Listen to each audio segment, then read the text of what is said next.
A porta da antiga casa de família no Val do Douro bateu com estrondo naquela noite chuvosa de outono. Lucas e Rafael, os gêmeos de 18 anos, ficaram parados na chuva com as malas aos pés, as lágrimas misturando-se com a água que caía do céu. O pai António, um homem rígido e católico devoto, tinha acabado de os expulsar de casa depois de eles revelarem a sua orientação sexual durante o jantar familiar, gritando que nunca mais queria ver aqueles filhos que traíam os valores da família e da igreja. A mãe Maria chorava em silêncio na cozinha, dividida entre o amor pelos filhos e o medo do marido, enquanto a irmã mais nova Sofia observava tudo em choque sem dizer uma palavra. Aquela noite marcou o início de uma jornada de dor e descoberta para os gêmeos, que se abraçaram na estrada escura, prometendo um ao outro que iriam sobreviver juntos apesar de tudo. Anos depois o destino os traria de volta, mas não para pedir perdão, mas para apresentar uma decisão que abalaria os alicerces daquela família conservadora para sempre. Enquanto caminhavam para a estação de comboio mais próxima, os irmãos sentiam o peso do mundo sobre os ombros. Lucas, o mais sensível dos dois, não parava de repetir que talvez tivessem sido demasiado precipitados ao revelar tudo ao mesmo tempo. Rafael, o mais determinado, apertava-lhe o ombro e respondia que esconder-se teria sido pior que mentir a si próprios e à família. Chegaram a Lisboa sem dinheiro, sem contactos e sem um plano concreto, mas com a força da união que sempre os tinha definido. Encontraram um quarto minúsculo num bairro antigo e começaram a trabalhar em empregos precários. Lucas como ajudante de cozinha num restaurante, Rafael como entregador de encomendas. As noites eram longas e cheias de dúvidas internas. Lucas acordava muitas vezes a chorar, pensando na mãe e no pai que o tinham criado com tanto carinho. Rafael lutava contra a raiva que lhe consumia o peito, questionando se algum dia a família entenderia que o amor não escolhe género. Os primeiros meses foram de pura sobrevivência, mas também de pequenos momentos de liberdade. Em Lisboa, longe dos olhares julgadores do Val, encontraram uma comunidade que os acolheu sem perguntas. Lucas conheceu Pedro, um advogado jovem e paciente que o ajudou a matricular-se num curso noturno de Direito. Rafael encontrou Carlos, um designer gráfico que o incentivou a estudar marketing online. Os relacionamentos nasceram devagar, cheios de cuidado e respeito, sem pressas, porque ambos os irmãos carregavam as feridas da rejeição familiar. Pedro ensinava Lucas a perdoar-se a si próprio. Carlos mostrava a Rafael que ser fiel a si mesmo não era egoísmo, mas sobrevivência.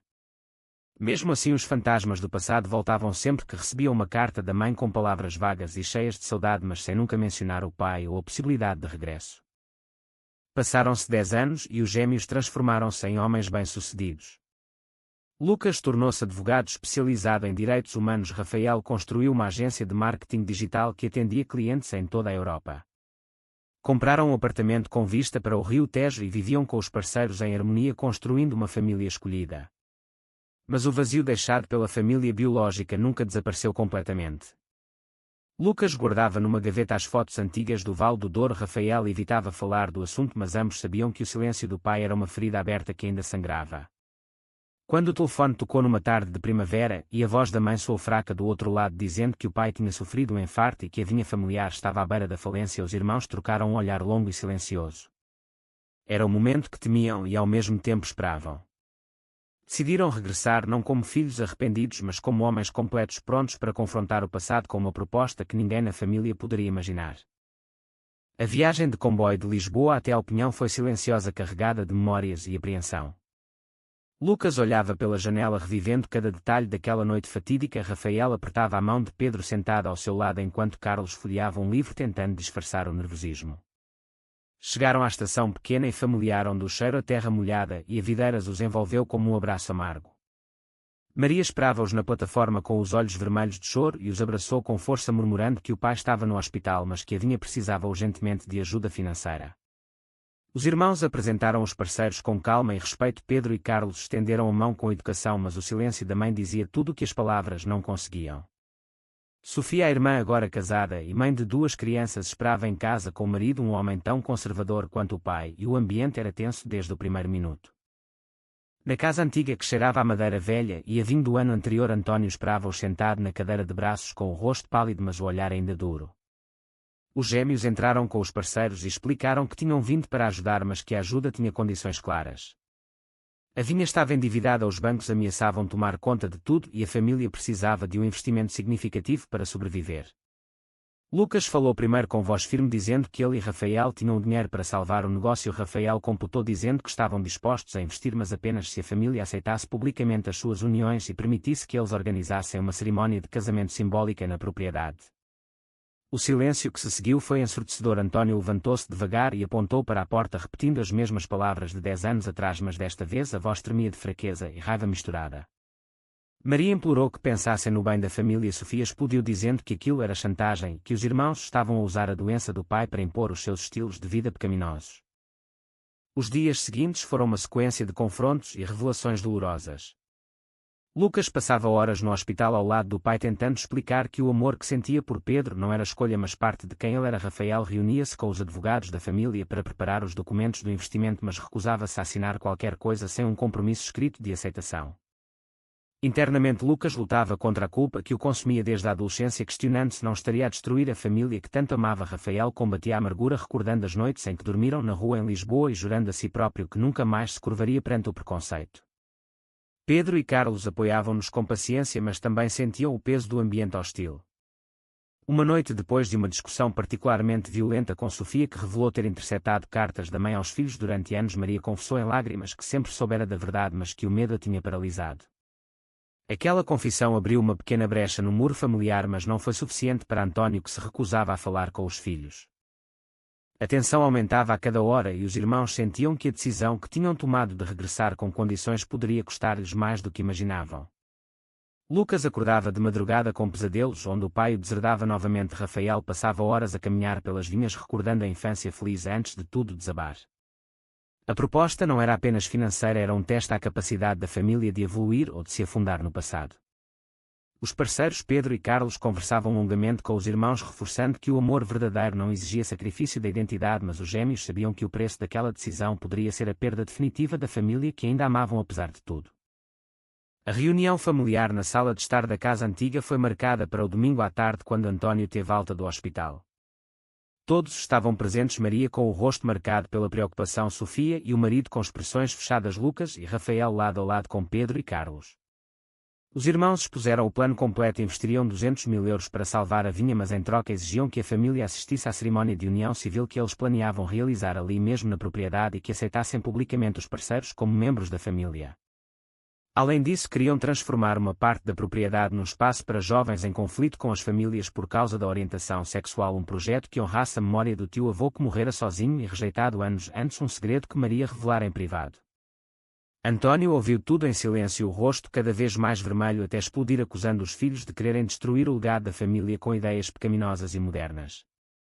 Maria tentou mediar, mas as palavras saíam entre soluços. Sofia acusou os irmãos de egoísmo, dizendo que eles tinham construído vidas longe dali e agora voltavam só para impor regras. Rafael respondeu com calma mas firmeza, lembrando que eles não pediam perdão porque não tinham feito nada de errado, apenas vivido a verdade.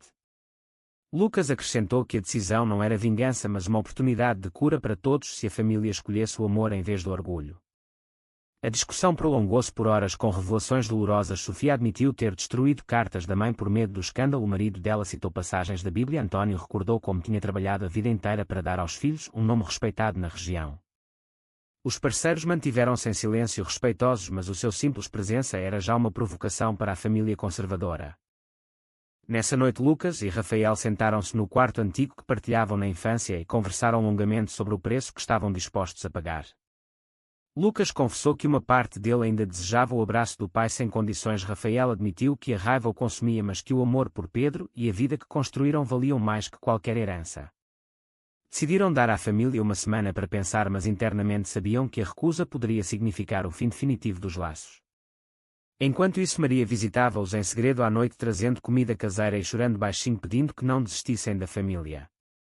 Sofia começou a questionar as próprias convicções depois de ver os irmãos felizes com os parceiros e começou a falar com o marido sobre o que realmente importava.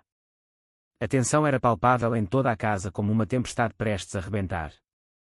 Os dias passaram cheios de pequenos gestos e grandes silêncios. António recusava-se a comer à mesma mesa que os filhos e parceiros, mas uma tarde encontrou Rafael sozinho nas vinhas e por um breve momento o olhar do pai suavizou-se antes de endurecer novamente. Lucas recebeu uma chamada de um antigo amigo da aldeia que contava como o preconceito ainda marcava a vida de muitos jovens, e isso reforçou a sua determinação no projeto de apoio. A decisão dos gêmeos não era só sobre dinheiro, era sobre reescrever a história da família, sobre transformar dor em esperança, mas o custo emocional era alto e cada irmão carregava o seu fardo de dúvida e determinação. A semana terminou com uma nova reunião e o ar estava carregado de eletricidade. António sentou-se à cabeceira da mesa com o rosto marcado pela doença e pela raiva acumulada e anunciou que não aceitaria chantagem de ninguém na sua própria casa. Lucas tentou argumentar com lógica e coração, explicando que o investimento salvaria empregos e o legado, mas que sem aceitação verdadeira não haveria futuro. Rafael falou da dor que carregavam há 10 anos, da solidão das noites em Lisboa, da força que encontraram um no outro e nos parceiros. Pedro e Carlos intervieram pela primeira vez com respeito mas firmeza, dizendo que amavam os irmãos e que estavam ali não para dividir mas para unir. Sofia surpreendeu todos ao dizer que talvez fosse hora de mudar, que ela própria tinha medo de perder os filhos se um dia eles revelassem algo semelhante. A discussão escalou quando António teve uma tontura e quase desmaiou, forçando Maria a chamar a ambulância novamente. No hospital o médico avisou que o stress poderia ser fatal e aquela noite os gêmeos passaram em claro, questionando se a sua decisão estava a matar o pai. Lucas chorou nos braços de Pedro, confessando que talvez devessem retirar as condições. Rafael caminhou pelas ruas da aldeia lutando contra o desejo de fugir novamente. Na manhã seguinte António pediu para falar a sós com os filhos e pela primeira vez em anos abriu o coração, contando como o seu próprio irmão mais novo tinha sido gay e fora expulso da família, morrendo sozinho em Lisboa sem que ninguém soubesse. Aquela revelação abalou os gêmeos e abriu uma porta para o entendimento, mas António ainda se recusava a aceitar publicamente as uniões, dizendo que a aldeia nunca perdoaria. Os confrontos continuaram, mas agora misturados com momentos de vulnerabilidade. Maria confessou ter rezado todos os dias pelos filhos. Sofia pediu desculpa por ter traído a confiança da mãe e começou a aproximar-se dos cunhados. Os parceiros Pedro e Carlos ajudaram a organizar uma pequena celebração informal no jardim, onde todos partilharam histórias do passado e pela primeira vez riram juntos apesar da dor. No entanto, a decisão final ainda pendia e os irmãos sabiam que se insistissem nas condições poderiam perder tudo. Lucas propôs um compromisso parcial, aceitar a ajuda financeira sem cerimónia pública, mas Rafael recusou, dizendo que isso seria voltar a esconder-se e que o preço da invisibilidade era demasiado alto. A família estava dividida entre o medo da mudança e o amor que ainda existia, e o clímax aproximava-se como uma onda prestes a quebrar. No último dia antes de os irmãos regressarem a Lisboa, a família reuniu-se uma última vez no terraço com vista para as vinhas douradas pelo pôr do sol. António levantou-se devagar, apoiado na bengala, e com voz rouca anunciou que aceitava o investimento e que assistiria à cerimónia simbólica, embora não pudesse aprovar tudo na sua consciência.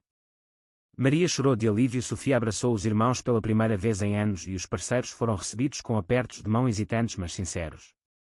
Os gêmeos sentiram o peso dos anos de dor aliviar-se, mas sabiam que a verdadeira reconciliação levaria tempo e que cada um pagara um preço alto. Lucas com a culpa constante, Rafael com a raiva que ainda ardia abaixo.